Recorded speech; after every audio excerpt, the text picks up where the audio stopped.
bersama tim LPTQ Kabupaten Polewali Mandar dalam rangka menghadiri tingkat nasional di Maluku Utara Ternate. Dan pada hari ini saya didampingi oleh Kabak Kesra, dari Kemenak, dari pimpinan pesantren, dari Tahun Tutar. Alhamdulillah, mudah-mudahan apa yang kita lakukan pada hari ini membawa berkah dari Allah Subhanahu wa taala. Dan itu tidak diketahui oleh pemilik sapi, pemilik. Ya kadang-kadang juga diketahui pemiliknya. Terus kalau ditahu? Itu tadi yang tombak sapi di mana? Di Tutar atau di DHI? Di Lampa. Ya. Anda sudah menjadi tamu di Lampa. Anda juga yang tidak pernah melihat wajah Bapak. Enggak, saya enggak kenal sampai hari ini. Sampai hari ini fotonya pun saya enggak pernah lihat. Kapan dapat hidayahnya itu? Dapat hidayahnya kapan? Masih ingat. Coba. Apa? Timbangan fi'lu madhi. Ayo saya hafal. Fa'alu. Coba Ustaz. Fa'ala coba. Fa'ala Azim.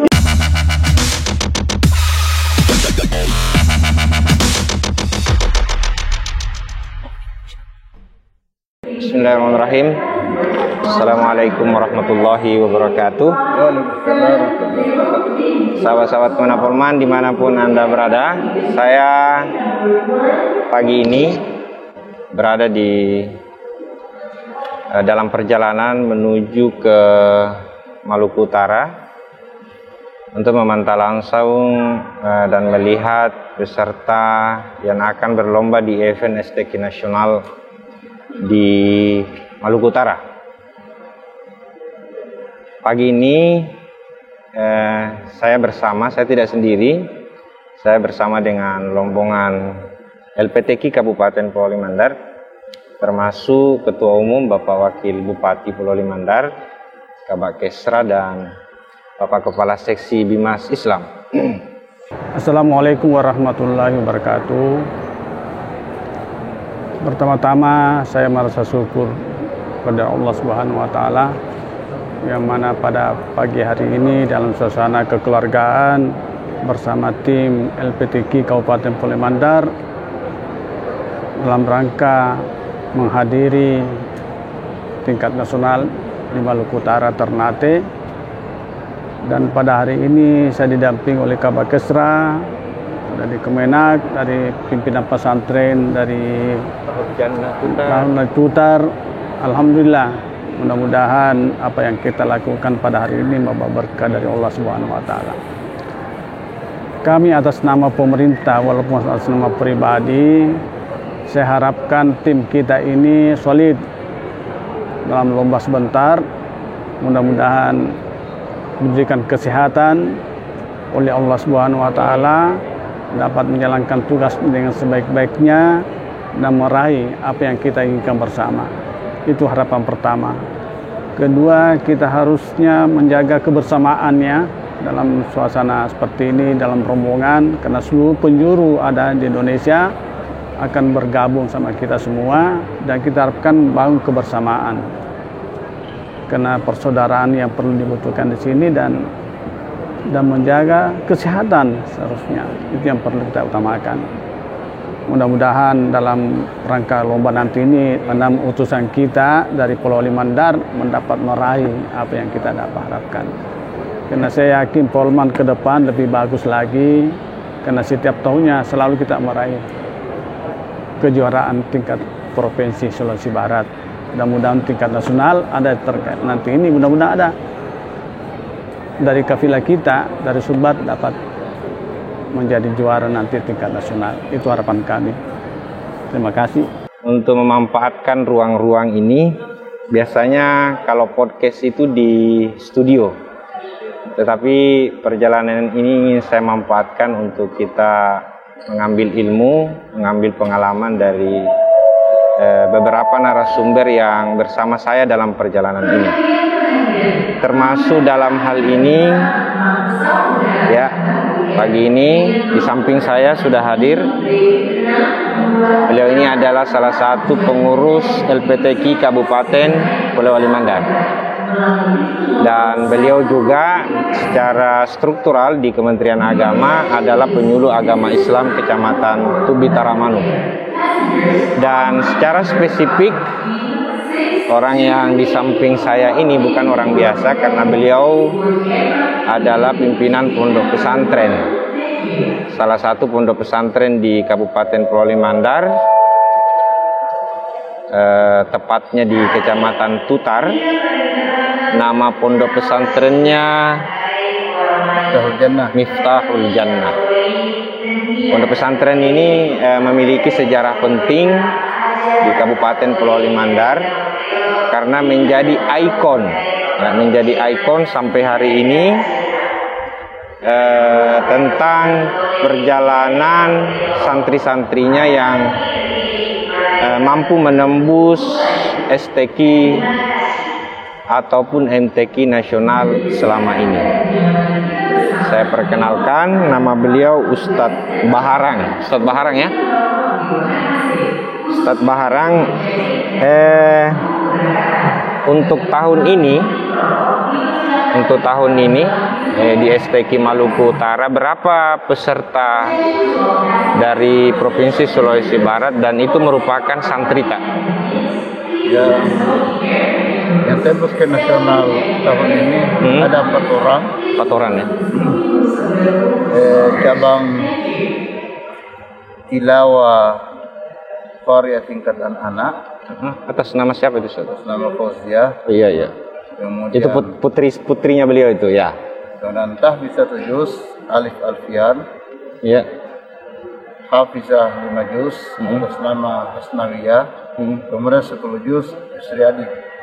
Berarti ada sebanyak 4 orang ya. 4 orang.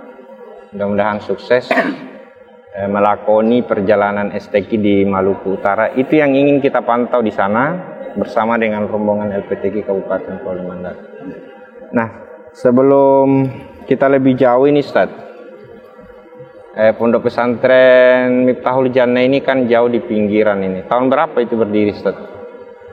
Ya, kita rintis sejak tahun 98. 98 ya.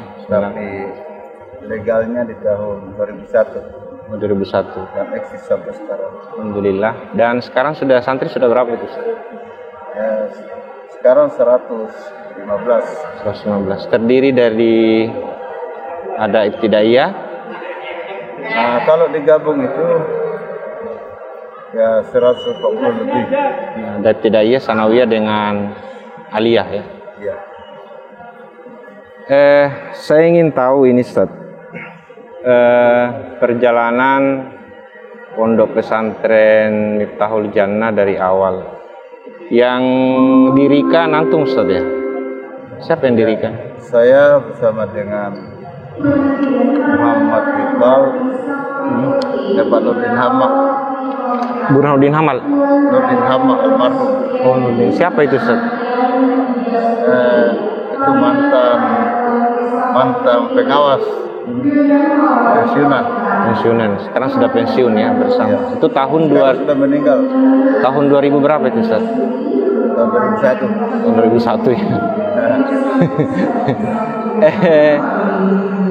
Daerah terpencil ya. Tutar itu kan termasuk daerah kaki gunung. Tetapi Ustadz ini mampu menjadi cahaya di sana, khususnya pada pembinaan hafalan Al-Quran dan fokusnya di 1 dan 10. Nah, itu yang mentereng, yang paling nampak. Kemudian pada cabang tilawah. Kenapa, Ustaz? Warna branding masing-masing pesantren itu kan ada. Nah, lalu kenapa warna pesantren tilawah dan hafalan ini antum ambil sebagai warna pesantren Bapak?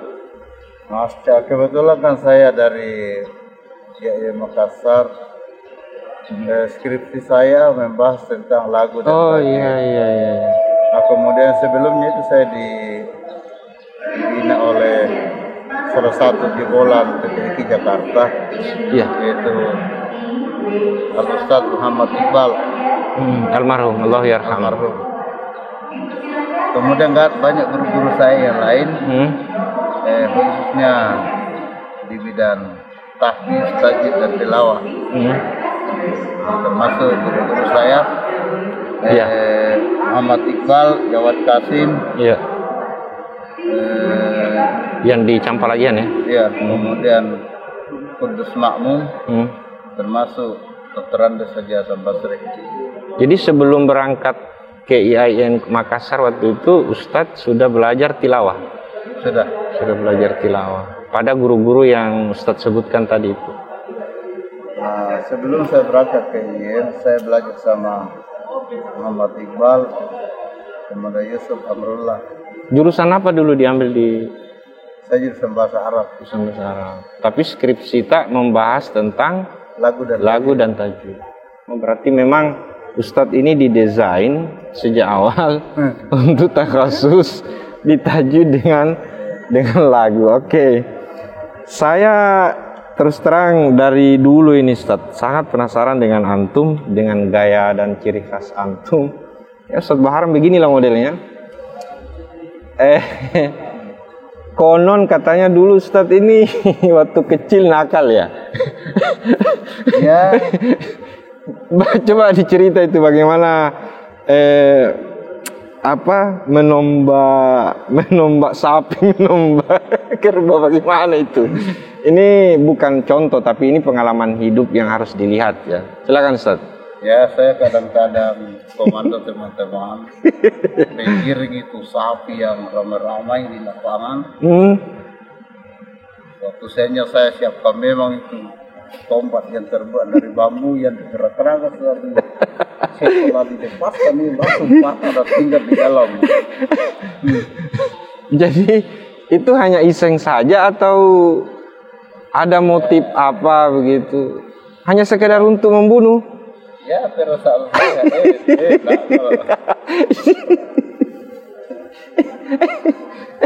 Dan itu tidak diketahui oleh pemilik sapi, pemilik. Ya kadang-kadang juga diketahui pemiliknya. Terus kalau ditahu? Ya marah tapi ganggu juga. Itu masa jahiliyah dulu Ustaz ya. Umur berapa itu? Ya sekitar umur 8 tahunan. Umur 8 tahunan ya. Jadi pas 8 tahun, konon katanya Ustadz ini tidak pernah melihat wajah Bapak. Enggak, saya enggak kenal. Sampai hari ini? Sampai hari ini fotonya pun saya enggak pernah lihat. Jadi yang membesarkan Ustadz hanya Mama? Ya saya masuk di panti. Panti mana? Saya masuk di panti di tahun 80. Saya baru lahir itu Ustaz. Oh dari proses nakal-nakalnya Ustaz itu. Waktu tinggal di panti. Oh jadi nakal-nakalnya waktu tinggal di panti? Iya. Waktu tinggal panti di mana? Ini di DHI Lampa. Oh berarti Ustaz tinggalkan Tutar ke Lampa? Iya. Tapi memang dari kampung nakal memang dulu waktu masih di kampung. Ya nakalnya bagaimana itu? Saya motivator pencuri. Jadi banyak anggota pencuri di kampung setelah saya tinggal. Enggak kan usia 8, 7, 6 tahun itu kan artinya dipandang sebagai usia nakal yang saya kira tidak nakal bagaimana juga karena kan masih kecil ya. Tidak murni. Ya, sekadang juga karena ikut-ikutan begitu. Nah, setelah tidak pernah juga ikut-ikutan. Jadi saya menjadi penggerak. Oh, kita yang jadi penggerak, kita yang jadi bosnya. Saya jadi penggerak. Saya tidak pernah ikut. Saya selama jadi penggerak dalam hal apapun. Saya tidak pernah jadi anak buah. Itu tadi yang tombak sapi di mana? Di Tutar atau di DHI? Di Lampa. Di Lampa. Ya. Anda sudah menjadi tamu di Lampa. Anda juga yang. Jadi saya komando itu teman-teman. Jadi teman-teman di Lampa itu pengurus pantinya tahu enggak itu? Kalau Ustadz begitu. Oh, enggak tahu. Jadi operasinya kapan? Malam. Malam. Jadi kalau jadi kalau sapinya sudah mati ditinggalkan. Tidak mati karena memang pergerakan tidak mati. Oh, begitu. Hanya sekedar iseng untuk keluar darah itu. Ada juga tidak keluar darah karena kecilan. jadi kalau dipotong ikut lagi ambil laginya. Itu usia berapa itu, Ustaz? Ya, saya perkirakan usia 9 tahun. Usia 9 tahun. Waktu itu saya baru kelas 4 SD. Terus kemudian dari proses masa jahiliyah itu 9 tahun Ustadz sekolah di SD ya. Kapan dapat hidayahnya itu? Dapat hidayahnya kapan? Setelah saya masuk di MTS kelas 1, saya ketemu dengan Muhammad Iqbal. Ustadz Iqbal? Ya, Ustadz Iqbal. Allahu yarham. Saya di situ mulai dibina secara pelan-pelan. Iya. Karena kerja aku itu kan selalu baku hantam. Akhirnya diberikan nasihat secara pelan-pelan. Apa pesan yang paling atau dalam perbuatan pesan itu? Ya, diberikan nasihat, ditekankan supaya lebih banyak bersabar. Toba mau kambe. Kira-kira begitu bahasanya. Dan disuruh tobat, hanya disuruh bersabar. Dan beliau juga lah yang kemudian diajarkan kitab Irsyadul Ibad. Oh iya, sama Ustadz Iqbal itu. Iya. Ngajinya juga sama beliau. Iya, ngajinya juga sama beliau. Hati sudah terbuka, kepala sudah terbuka untuk kembali ke jalan yang benar. Ya, beransur sedikit. Oke. Saya baru tahu ini, ternyata pernah satu kalinya Iqbal itu saya buru pakai parang sampai ke kolom rumahnya. Sepupunya siapa? Saya Iqbal. Sepupu satu kalinya Pak Ustaz. Iqbal. Iya. Gara-gara?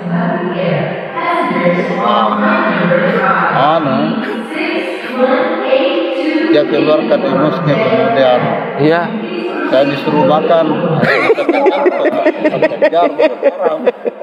Tapi kan tidak sampai diparangi. Lari.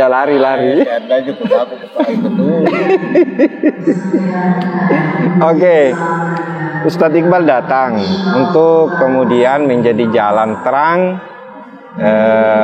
membawa Ustadz ini hatinya, pikirannya terbuka untuk belajar agama. Akhirnya disitulah mulai ya titik awal Ustadz belajar tajwid, belajar lagu, dan memang belajar etika. Oh ya, belajar akhlak. Iya. Nah, setelah tamat dari SD, Ustadz kemana? Ya. Ustadz kemana? Sekolah di mana waktu itu? Ya, masuk di MTS. Di MTS. STHI Gupi. MTS Gupi. Tapi masih dalam pembiayaan Masih dalam pembiayaan DHI Gupi. Maksudnya panti asuhan. Ya, situ numpang di panti. Numpang di panti ya. Pernah dijenguk sama orang tua itu? Enggak. Jadi Ustadz ini hidup sebatang kara waktu itu. Kalau ibu kan, iya, ibu di Tutar. hidupnya di kampung. Iya. Tidak bisa juga kemana-mana karena tinggi penyakit gulanya. Oh iya. Nah, masuk di MTS DHI Gupi, ya. Itu sudah mulai baik perjalanan hidup Ustaz ya. Artinya terarah, belajar agama intens. Katanya juga pernah Ustaz ke Parape. Ya, saya juga pernah belajar sama Guru latih selama 5 malam. Oh, 5 malam. Itu perjalanan ke Parape bagaimana ceritanya? Umur berapa? Sanawiyah? Iya. Oh, di DHI. Siapa yang bawa ke Guru? Pak Dr. Wajidi sekarang. Oh, Pak Dr. Wajidi yang bawa. Pak Wajidi. Ketemu di mana sama Nungguru Wajidi? Saya selalu sama-sama Pak Wajidi. Wajidi saya Adi. Jadi dibawa ke Nungguru 5 malam. Saya diantar ke sana. Iya. Hanya bertahan aja 5 malam. Kenapa? Terlalu kencang sarapnya. Kemudian pakai bahasa Bugis itu yang jadi kendala. Oh iya. Tapi jadi kendalanya itu mau hafal sarap, mau hafal juga bahasa Bugis. Sehingga saya sampaikan sama Nangguru, saya bilang, susah Nangguru ini. Iya. Karena mau menghafal sarap, mau juga menghafal bahasa Bugis. Iya. Ini dia bilang, kau udah bisa bahasa Bugis? Saya bilang, susah, lebih pakai bahasa Indonesia. Dan Nangguru tidak bisa mungkin pada saat itu. Jadi Ustaz tinggalkan. Sekalinya sampai pada timbangan fi'il madi, fi'il nakis. Masih ingat. Coba. Apa? Timbangan fi'il madi. Ayo saya hafal. Fa'alu. Coba Ustaz. Fa'ala coba.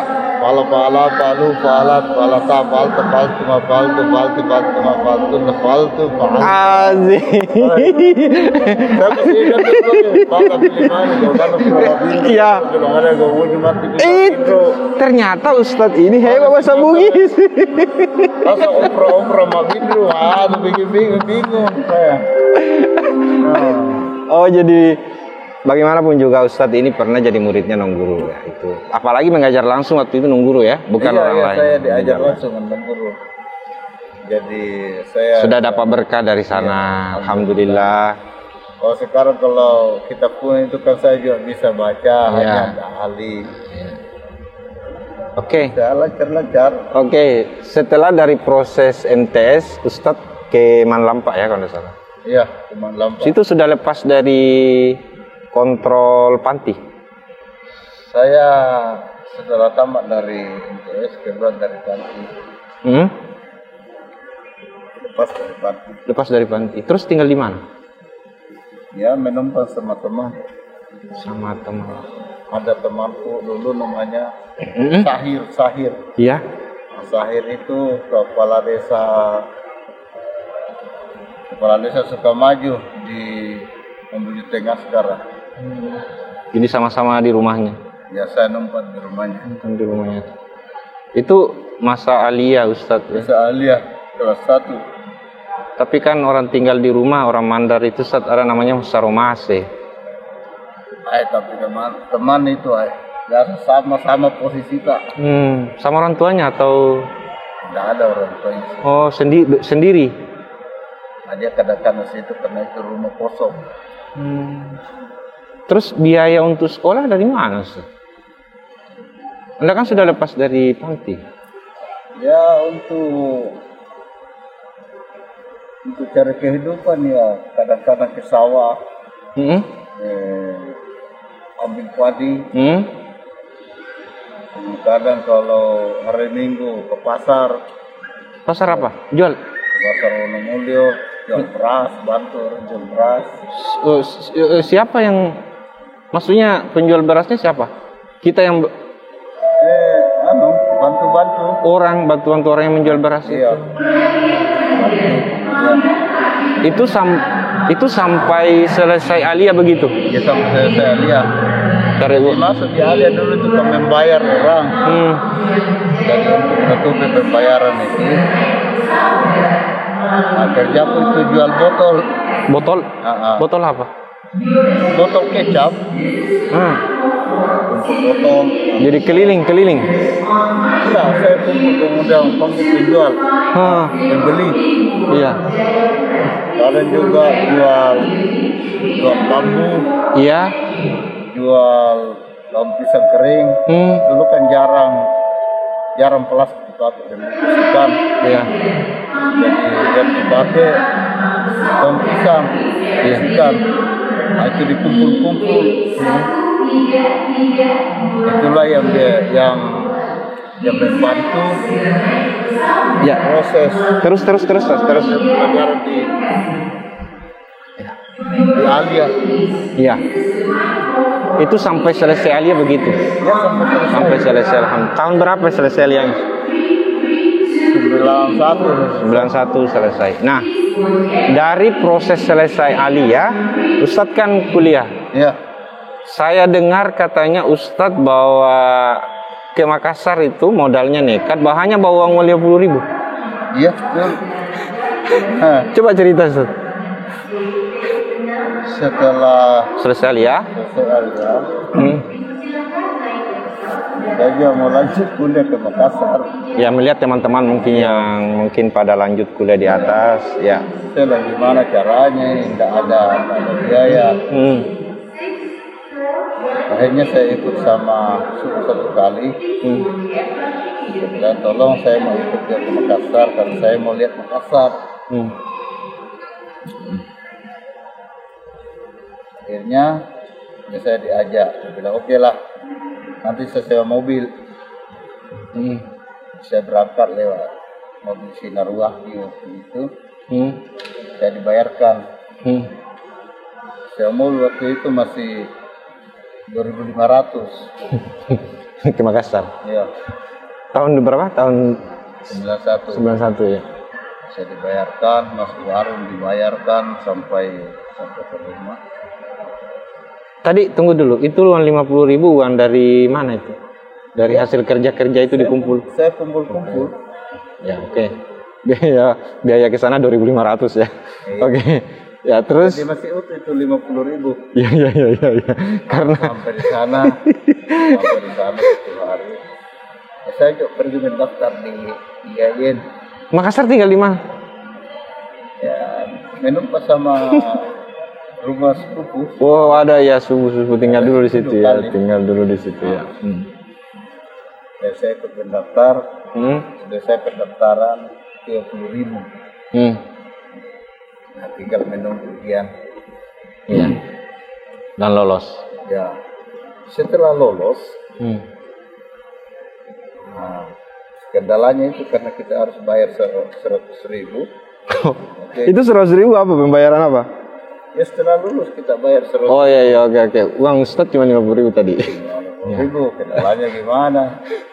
Cari uang di mana? Iya. Saya pulang kampung, saya minjam uang. Pulang kampung? Iya. Oh saya iya, pulang. kampung. Sudah lulus. Saya keliling di kampung minjam uang 100.000, tidak ada mau kasih pinjam. Nah, iya. Dengan alasan ini kalau dikasih pinjam, dia mau bayar pakai apa? Iya, orang mau pergi kuliah. Apa jaminannya? Tidak ada jaminannya, kalau ini sudah ada. Nah, untung saja ada saya punya om itu. Ya, saya sempat dikasih pinjamannya 100.000 dengan perjanjian 3 bulan setelah saya di Makassar ya, saya selesaikan. Iya. Jadi alhamdulillah saya dapat uang 100.000, saya kembali ke Makassar, saya bayar itu.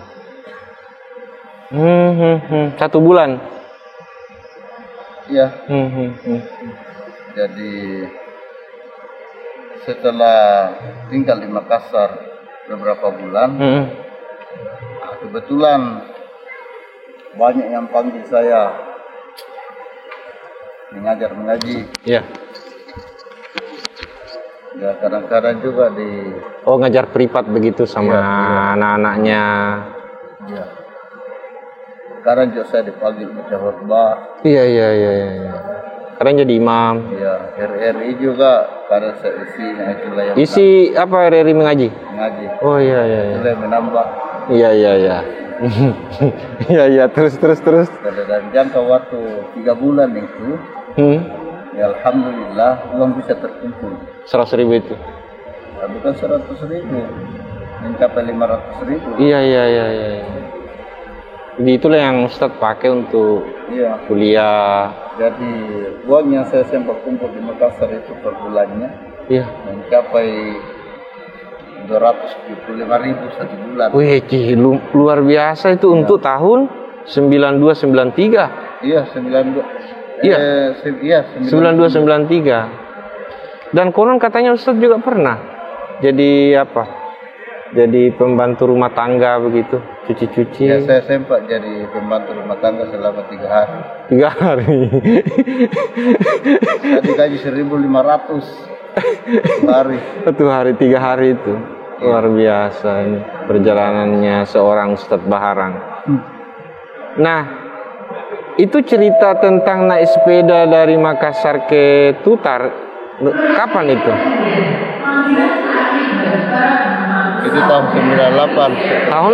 Ya, tahun 98. Tahun 98. Itu pada saat itu Ustadz sudah semester berapa itu? Sudah selesai. Sudah mau selesai. Iya. Setelah yudisium, Iya. saya lanjut sepeda pulang. Pulang. Iya. Hah? Saya berangkat dari Sumenasa ke Wonomulyo. Pakai sepeda. Sepeda. Itu sepedanya Ustadz sendiri yang Ustadz beli di sana. Iya. Bayangkan ini, dari Makassar naik sepeda ke Polewali Mandar. Bukan cuma Polewali, tapi Tutar. Berapa lama itu? Kalau dari Tutar ke Panyingkul itu bisa ditempuh 45 menit naik sepeda. Dulu dengan rute jalanan yang rusak-rusak dulu, enggak seperti sekarang. Iya, dulu bisa 45 menit. Kuat Ustadz punya sepeda itu. Sepeda apa itu? Oh, yang kecil-kecil. Masih ada itu barangnya sekarang? Masih ada di rumah. Oh, masih. Tunggu dari Makassar. Saya naik sepeda dari Makassar Iya. ke Wonomulyo itu 15 jam. Dari Makassar ke Wono. Iya, 15 jam. Berapa kali berhenti? Enggak bisa dihitung. kalau air aqua yang besar, yang seperti ini, ya, 51 botol habis. 51 botol, Ya. 15 jam, 51 botol. 51 botol baru sampai di Wonomulyo. Kalau aqua ukuran ini, saya ingat betul karena saya bawa ransel. Bawa ransel. Yang 1 botol. Luar biasa, sahabat-sahabat Kemenang Polman, sosok sebuah perjalanan hidup seorang Ustadz Baharang yang melampaui kelaziman dengan sebuah derita yang luar biasa, tetapi itu yang ternyata mengantarkan beliau menuju tangga kesuksesan sampai kemudian menyelesaikan pendidikan di IAIN Makassar. Tentu teman-teman pasti akan sangat penasaran bagaimana perjalanan Ustadz Baharang ini mendirikan pondok pesantren setelah sampai di kampungnya untuk mengabdi. Kita akan lanjutkan pada sesi kedua dalam perjalanan kita ini, karena sebentar lagi kita akan melakukan penerbangan untuk ke Maluku Utara. Assalamualaikum warahmatullahi wabarakatuh. Waalaikumsalam. Oke.